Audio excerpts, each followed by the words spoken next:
Ya estamos grabando. Entonces, vamos a ver refuerzo de corte en las vigas. Las armaduras de corte deben tomar las tracciones en dirección diagonal, por lo que dichas armaduras se deben disponer en dirección perpendicular a las fisuras de tracción, por lo que utilizamos estribos rectos. Entonces, al final vamos a tener que calcular esta armadura que se ve acá, que es el estribo. Esta armadura, que sería como el estribo. Que la que vimos el otro día, podría ser tanto la de arriba o la de abajo, dependiendo del momento, ya fuese momento de empoderamiento o momento central, pues sería la armadura de arriba o la de abajo. Pero ahora vamos a ver el estribo. Y el estribo, en verdad, también hay que saber cada cuánto se separa. Es decir, este es un estribo y este otro. Entonces, también es importante la separación.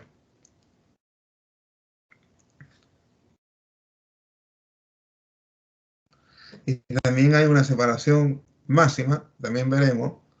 Pero realmente cuando una viga rompe a corte, o empieza a romper a corte el concreto, rompe así. Rompe como en un ángulo de 45 grados.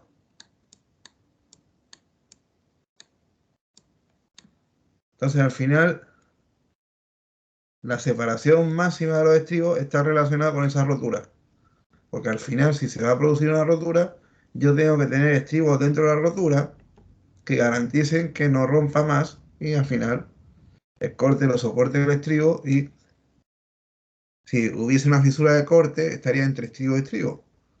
En cambio, si el estribo está muy separado, se podría dar que una fisura completa estuviese dentro de los estribos y rompería la viga. Entonces, ya veremos que esta separación está en relación con eso. Y ya lo explicaré.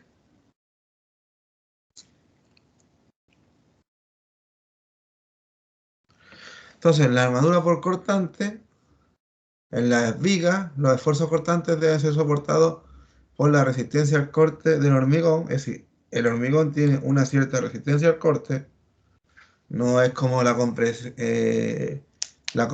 en hormigón que se puede considerar cero, sino se puede calcular la resistencia al corte del hormigón, que obviamente es menor que la resistencia, perdón, he dicho la resistencia a compresión de hormigón, no.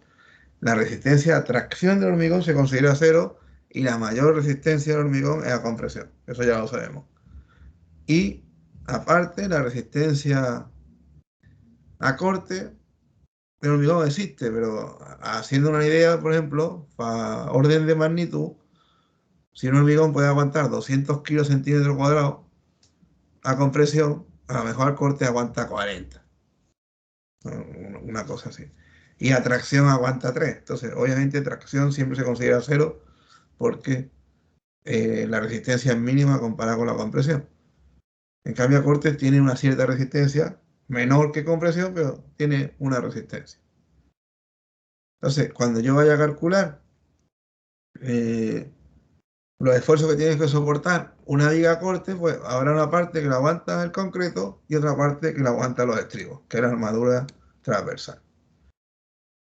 Y por lo tanto, mi ecuación de la CI será siempre esta, es decir, mi cortante último, siempre tenemos las solicitaciones últimas, tienen que ser menor o igual que la capacidad resistente del elemento multiplicado por un coeficiente de minoración. En este caso, en el corte, es 0,75. Por eso el otro día decía que el corte no era tan dúctil, o la resistencia al corte no era tan dúctil como la flexión, pero no era tan frágil como la compresión, es decir, estaba intermedio. Puede ser 0,75. Recuerden que la compresión era 0,56, 0,63, si no recuerdo mal, y la flexión 0,9. Entonces, un coeficiente intermedio.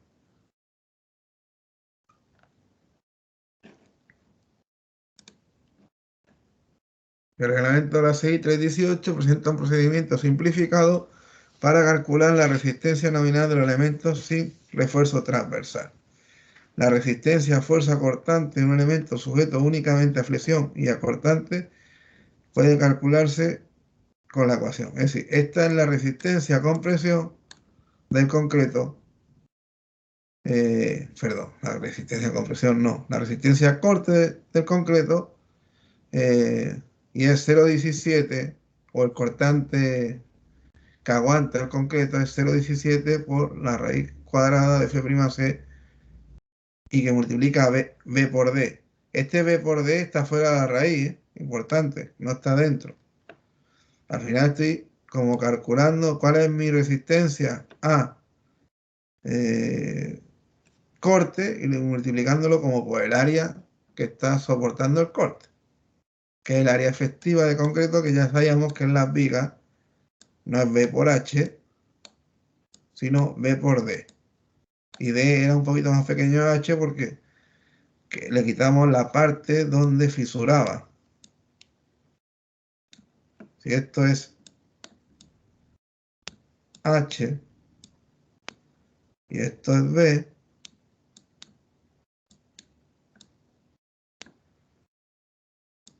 a lo mejor en la parte de abajo fisura y esto es D. Entonces, como el área de concreto efectiva de la viga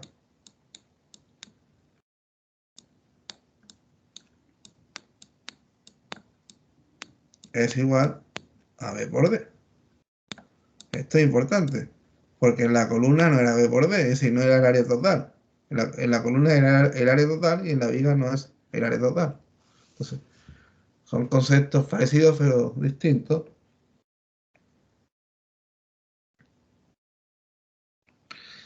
La 6318 indica que la resistencia nominal obtenida debe multiplicarse por un coeficiente de 0,75 y esta resistencia obtenida debe ser menor o igual que la fuerza cortante que actúa en la sección crítica. O el cortante último, es lo que estamos diciendo. Debido básicamente al esfuerzo vertical de compresión que existe en los apoyos de elementos, no se presenta en la cara de apoyo, sino a una cierta distancia de la misma. Es decir, la sección crítica normalmente está cerca del apoyo. Es decir, o el cortante máximo está cerca del apoyo. De muchos ensayos hechos en laboratorio se ha concluido que la grieta inclinada se inicia generalmente a una distancia de la cara del apoyo menor a D. Como la resistencia al cortante del hormigón no es suficiente para soportar el cortante último, es necesario considerar los estribos. ¿Cómo calculo los estribos? Bueno, antes de eso, dice que la separación máxima permitida entre los estribos será de D partido 2 o de 60. En verdad, hagamos la idea que la separación máxima entre estribos es D partido 2. Y por esto es lo que yo decía, que esto salía de la forma de la fisura. Yo tengo una viga y al final D es prácticamente la altura de la viga y se me genera una fisura que forma 45 grados.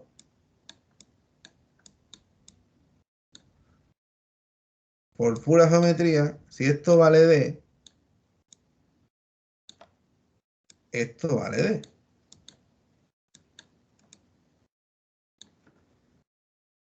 Al imponer yo que los estribos vayan cada D medios,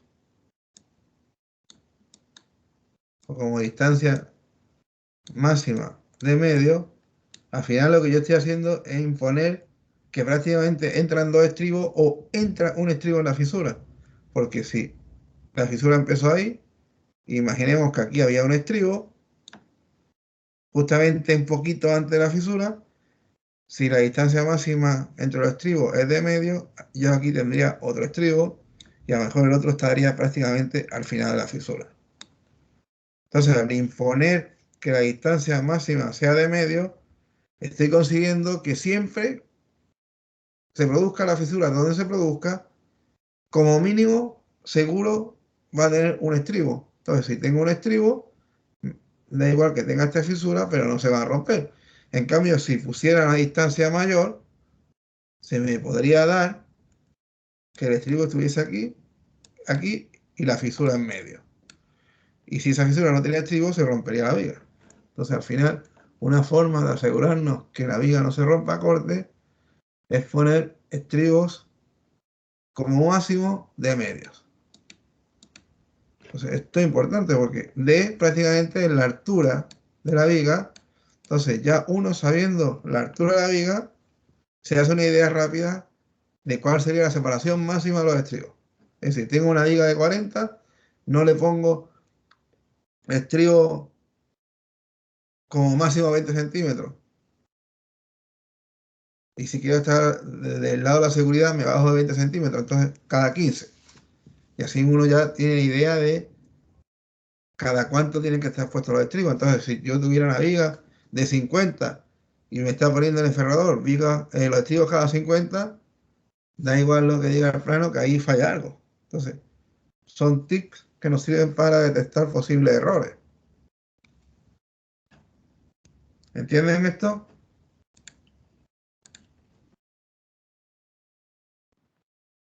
Sí, se entiende. Buenas noches, don Ramón. Buenas Profe, noches, profe. Sí, Cristian. pero eso es independiente del diámetro del fierro. Eso es independiente del diámetro del fierro. Ahora calcularemos que el diámetro del fierro está en relación con la separación. Es decir, esto es también como cuando calculábamos el fierro en las columnas, que había un abanico o un rango de soluciones posibles. Aquí es lo mismo. Yo podría irme a la separación máxima y ponerlo cada, ejemplo, de medio. Entonces, los estribos tienen en esa separación, los estribos tienen que soportar todo el corte. Entonces, como que el fierro debería ser más grande. O podría ponerlo mucho más juntos. Entonces, dentro de esa fisura tengo muchos más estribos, como que el corte se reparte en todos esos estribos. Entonces, podría haber una solución que fuese, por ejemplo, estribos de 8 separados cada 5 para una viga de 40. O podría poner estribos de 10 separados cada 10. O estribos de media separados cada 15. Y a lo mejor las tres soluciones son posibles. Obviamente, al aumentar el tamaño del fierro, puedo aumentar la separación, pero nunca irme más de medio. Entonces, tengo una solución de o poner estribos pequeños muy juntos o estribos más grandes más separados, pero nunca más de medio. Es decir, de medio sería como el límite de la separación. ¿Entiendes, Cristian? Sí, profe, sí, sí. Perfecto. Ahora, ¿cómo calculo yo el tamaño del fierro? Con esta fórmula. Aquí me está diciendo que el cortante que tiene que aguantar el acero, es decir, recuerden que teníamos por un lado el cortante último, que tenía que ser menor o igual que el coeficiente y el cortante del concreto más el cortante del acero. El cortante del concreto lo puedo calcular por la fórmula que vimos antes. Este coeficiente es 0,75 y el cortante último lo calculamos también multiplicando por 1,2 el cortante del peso propio más 1,6 la sobrecarga. Entonces, todos estos son datos menos el cortante del acero. Entonces, yo podría de aquí despejar el cortante de acero, me da un valor, entonces ya lo tendría acá.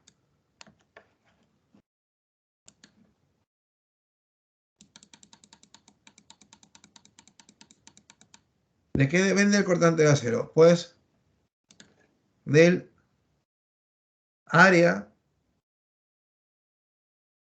de los dos brazos de un estribo. Es decir, yo tengo un estribo así, en verdad, este brazo y este brazo están soportando el corte. Entonces, ese área del estribo es como 2 veces el área del fierro que yo voy a usar en el estribo. O también se llama el área de las ramas, porque un estribo puede tener varias ramas o varios brazos. FI es la tensión de influencia del acero, es decir, o 2800 o 4200, como ya sabemos. D es el canto útil de la viga y S es la separación. Entonces, si yo separo mucho S o pongo mucha separación, este valor va a ser pequeño. Entonces, para que me dé ese valor, tengo que poner más acero. Entonces, al aumentar la separación, me da mayor acero. Al disminuir la separación, me da menor acero. Es decir, cortante, el área de los brazos del estribo, la resistencia a fluencia del fierro del estribo, del canto, pegante efectivo o altura efectiva de la viga y separación de los estribos. Entonces, esto al final es como ir probando. Uno dice, voy a poner una separación de estribo de 10 centímetros. Entonces, impongo el valor de S y con el valor de S me va a dar, o lo hago al revés, impongo el valor del fierro y me da una separación. Pero tengo como imponer un valor y obtengo el otro. Normalmente se impone el valor del fierro, es decir, yo impongo el valor del área de los brazos y me va a dar un valor de separación. Y veo si esa separación eh, siempre tiene que ser menor que de medio. Si no, estamos mal. Si impongo un valor de acero y me da un valor más grande de medios, pues a lo mejor significa que puse un acero muy grande. Entonces, podría probar un acero más pequeño. Pero bueno, ahí eso lo iremos viendo. Y después también hay otro concepto aquí, que es el aporte máximo del acero. Que esto sería como tiene relación como con la cuantía máxima, es decir, cuánto es lo máximo acero que puedo poner. Entonces, el cortante máximo de acero es 2,1 por la raíz cuadrada de F' por BD. Es decir, este sería el valor máximo que yo puedo poner de cortante de acero. Si en mi problema tuviese que el valor de acá es mayor que el cortante máximo de acero, significa que el tamaño de la viga es pequeño, es decir, tenía que hacer la viga más grande en concreto. Es decir, si tengo una viga, por ejemplo, 30 por 40 y me sale un cortante máximo de acero tal, eh, que es más chico que esto, entonces, al final tengo que ampliar la viga. Pero eso también lo veo. Y aquí sería ya, terminaría la teoría de los estribos. Ahora deberíamos ver un ejemplo. Entonces, vamos a ver un ejemplo.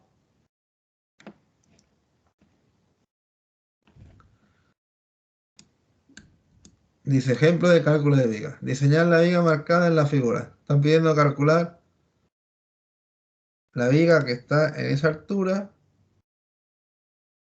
y, es decir, no está ni en el piso superior ni en el piso inferior, está en piso intermedio y en esta posición. Entonces ahí están diciendo sobrecarga de techo. ¿Está en el techo? No. Entonces, como que este dato no me sirve. Después pone sobrecarga de piso. ¿Es un piso intermedio? Sí. Entonces este dato sí me sirve.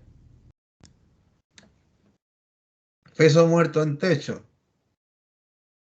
Tampoco está en el techo, no me vale. Ahora explicaré lo que es peso muerto.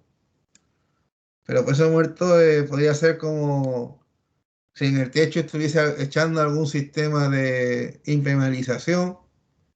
Es decir, un hormigón ligero, una